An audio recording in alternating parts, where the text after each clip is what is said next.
All right. Hi, Aaron. You may or may not remember me from such videos as buy a house or go to college, and your mom doesn't love you, move on. I don't. I don't. We got what 4,000 videos. Asshole Consulting is like over 7 years old now. I've been much better off for following your advice, so I'm returning for your services once more. Winning, improving people, changing lives.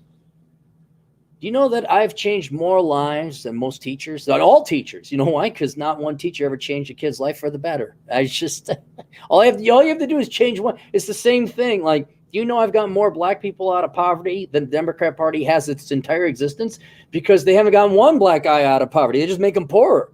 So it's not like a huge hurdle. You helped out one guy. You're better than the Democrat Party. Thank you. Good night, everybody. Thank you. 32-year-old American man here, and I've been living in mainland China for the past several years in a city. I work full-time, completely remote, and make $20 an hour in an American job. My job is something. A little background, I came to China about 6 years ago to study the language at a university here for fun and decided to stay after meeting a unicorn.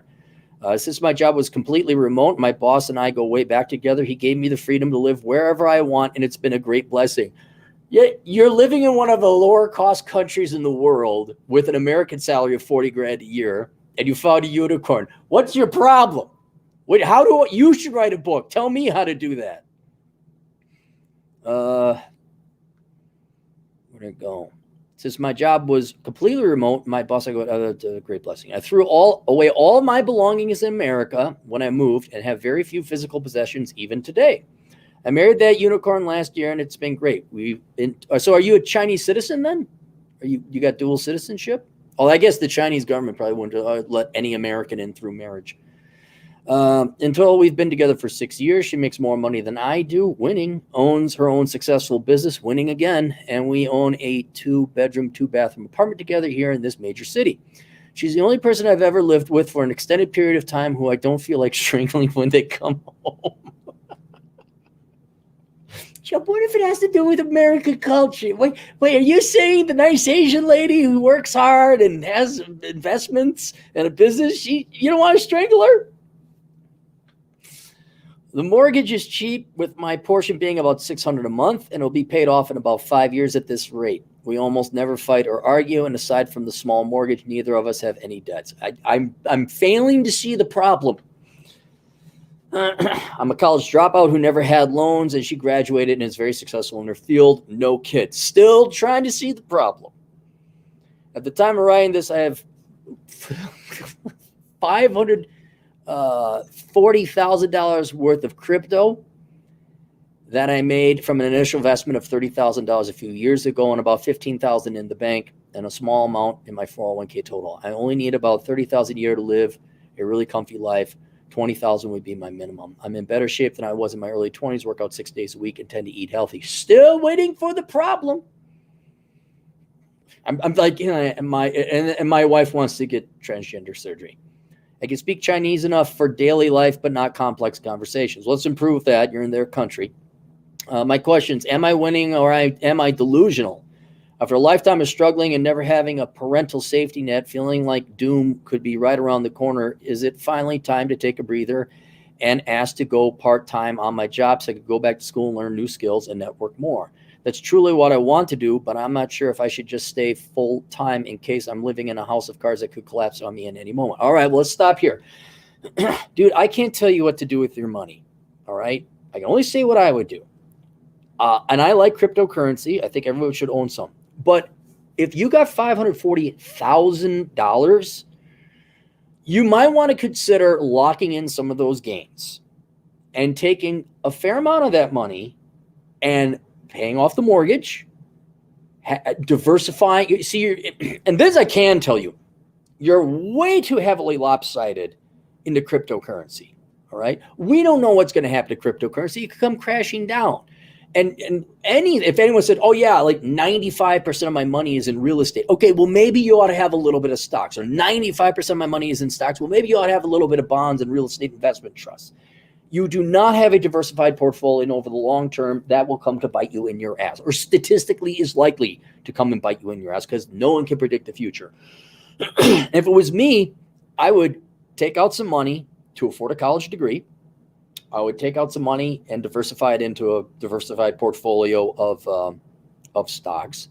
Roughly, I think I'd keep half. I'd keep half in crypto.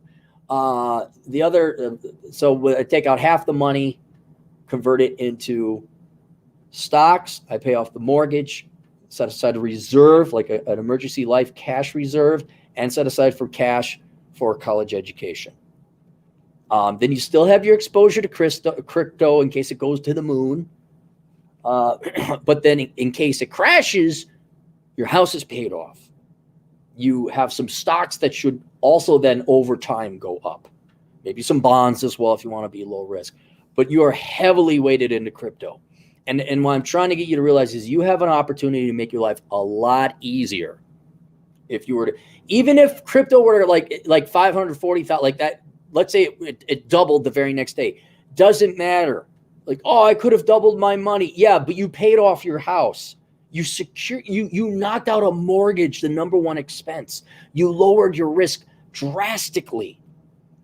So even if cryptocurrency were to double tomorrow, even if you sold it and squared away your mortgage and got some money for tuition, I mean, you may not have another opportunity like this again, right? So I'm not saying get rid of all your crypto, but you may want to consider liquidating some to pay off that mortgage, set aside some money for an education reserve, and diversify a little bit into some stocks as well.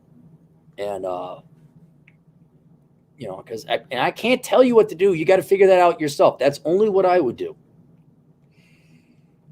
And, if you're a minimalist, which you are, I mean, God almighty, according to Early Retirement Extreme, $540,000 is enough to retire.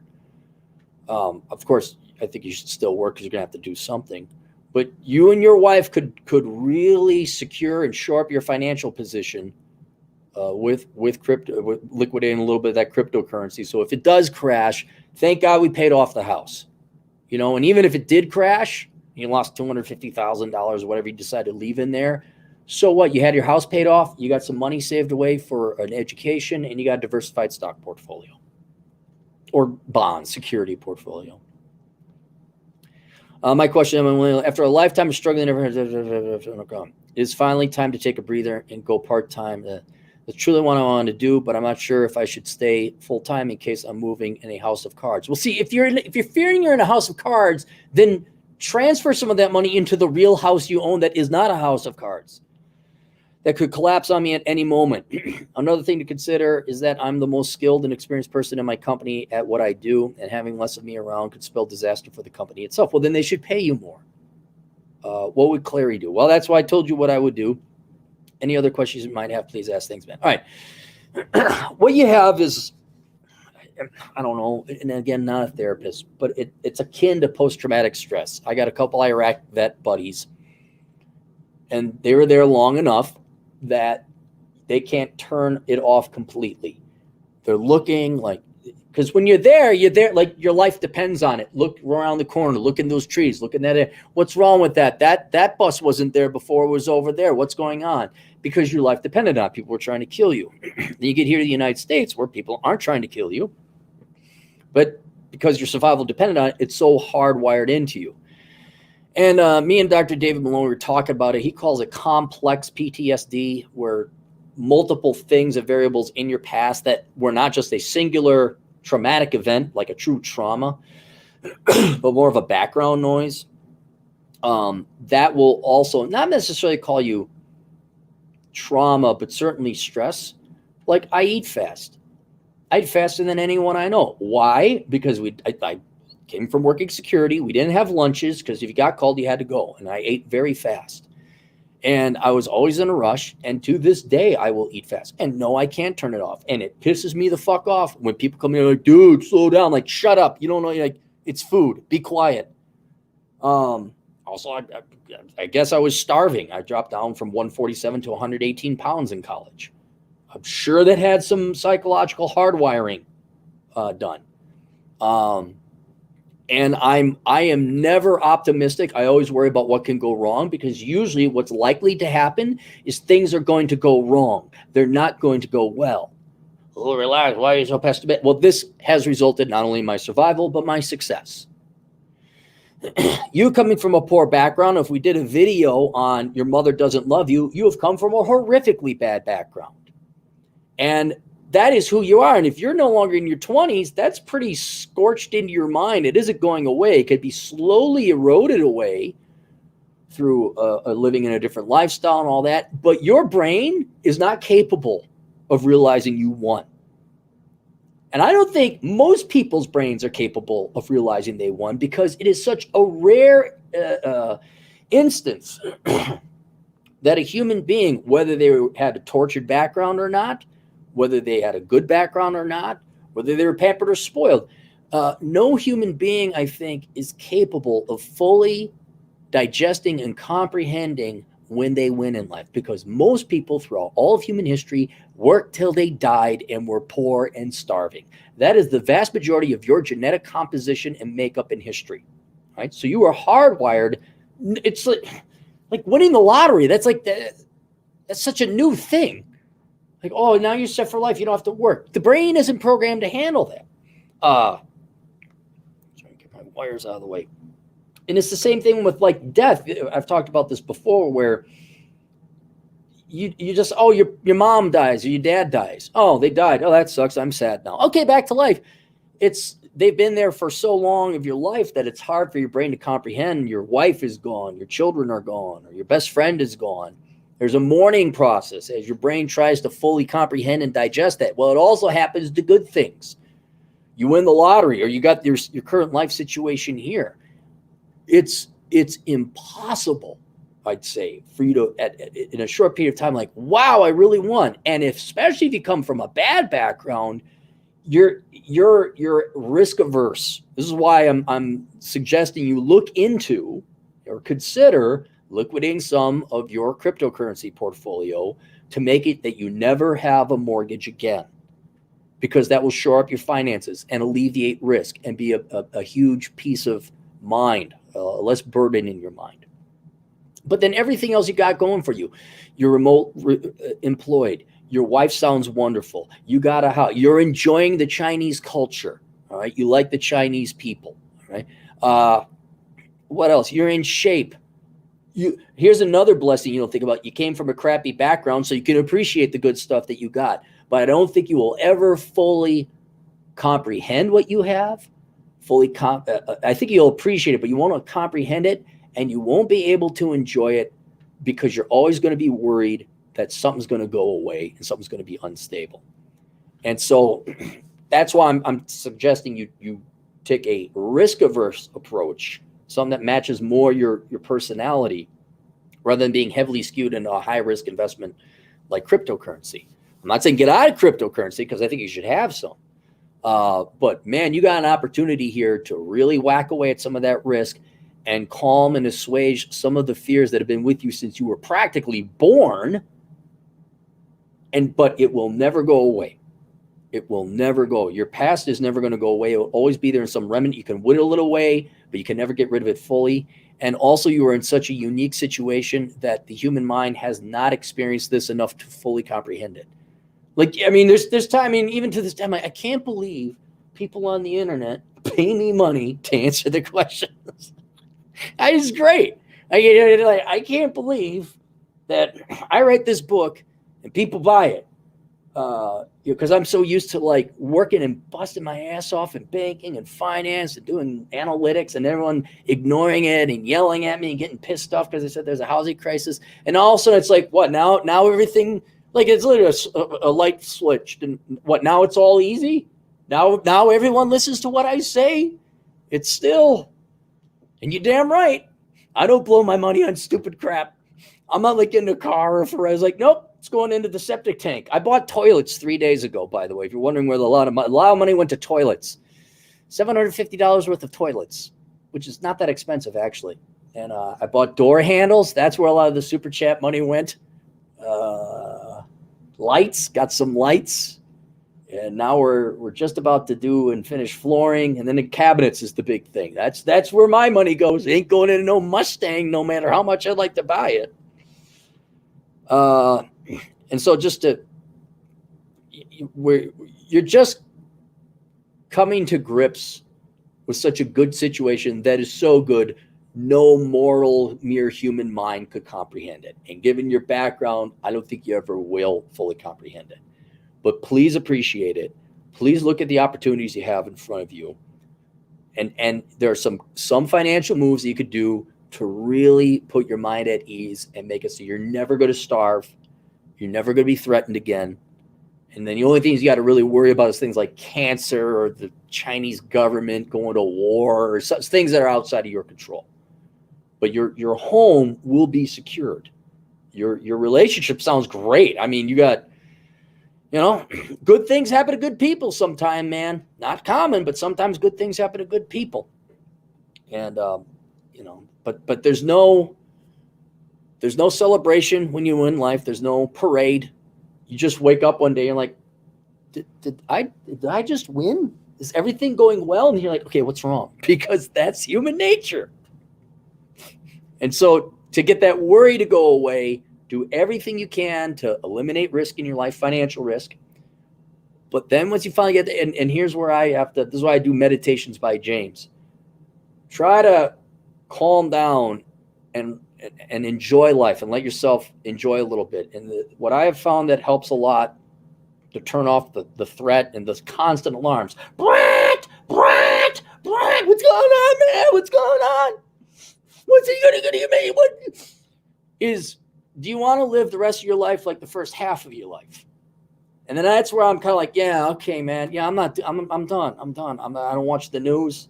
Somebody sent me a video, a good friend of mine, Professor Steve. He's like, hey, look at this video about this gal telling some guy about banking and salaries. I don't care. I just don't care. And so that's, you owe it to yourself to make sure that your entire life was not miserable. So you really have to work. And maybe Dennis Prager's book, like Happiness is a Disease or something, like maybe that's something to read. But you have an obligation to make sure that the rest of your life is not miserable because of the first half. And it'd be a real tragedy. You got everything in life, but you couldn't appreciate it because your past has numbed your senses to enjoyment and happiness in life. All right, let's go through the super chats. Holy cow, we got some here. Canada did Pearl Harbor, $10. The government started wars over the petrodollar. Do people really think they would let crypto overthrow the U.S. dollar? Not to mention other countries have no incentive to use crypto. I don't know. The U.S. government's Fed I think the government says, yeah, that's currency if you want to use it. So I haven't seen it. Jake, Red Pill Snake, $20. I've heard a saying, retirement is a race to 2 million because you can live off the interest of 2 million, 3 to 8%, depending on the market ups and downs. Is 2 million target true? What to invest in, the average 5% reliable, safe. I can't tell you what to invest in. I don't know what's going to provide. Guys, get it out of your head that finance is some kind of science. It is not. It's gambling. All right. I've even said that it's no longer even gambling. It's just hedging against inflation. That's all it is. 2 million, yeah, that'll take care of you. But I'd say that's for a normie conforming, wifey poo needs her SUV and Tina and Bobby have to go to St. Kate's for their journalism degrees, and then daddy's going to pay for it. But 2 million at 65, that's more than enough. And certainly for minimalists, that's way more than enough. 2 million, you could have two separate retirements, one in one country, another in another. So if one country goes to pot, you can go to the other country. So, yeah, that's my numbers was like $250,000 when I wrote Poor Richard's Retirement, which was in line with Early Retirement Extreme, Jacob Lund Fisker. But I've bumped that up to like $350 because all the inflation with the cost of living and everything, which there has been. All right, that's it. Questions, answers. AssholeConsulting.com. See you guys later. Toodles. Oh, wait. See here. This is what we do. Silus 950, $10. Can you touch on the topic of watching friends stagnate or struggle while you succeed and find peace? Horse to water. You answered it yourself, Silus. When do you stop giving advice or constructive help? Thanks, Kevin. I give advice once and I never give it again. And even nowadays, a lot of this, the origins of asshole consulting is from why people would ask me and then they wouldn't follow it. I'm like, fuck you people. I'm not giving you advice if you're not going to listen to me. And so now people, what do you think I should do? That'd be $50. Then I don't care if they follow it. But for your own peace of mind, speaking of achieving peace of mind, say your piece, be done with it. A lot of times you don't have to say your piece. You could just watch, see what they say. Oh my gosh, we're all going to die of the disease. Oh, the world's ending. Well, it really isn't. I think we're all still there. Why do you hate it? Oh my gosh, you're so selfish. All right, fine. Yes, I got the vaccine, as far as you know. Yeah, I went to Walmart. Yeah, mobile vaccine place. They just pulled right up. They drove off. Can't find them anymore.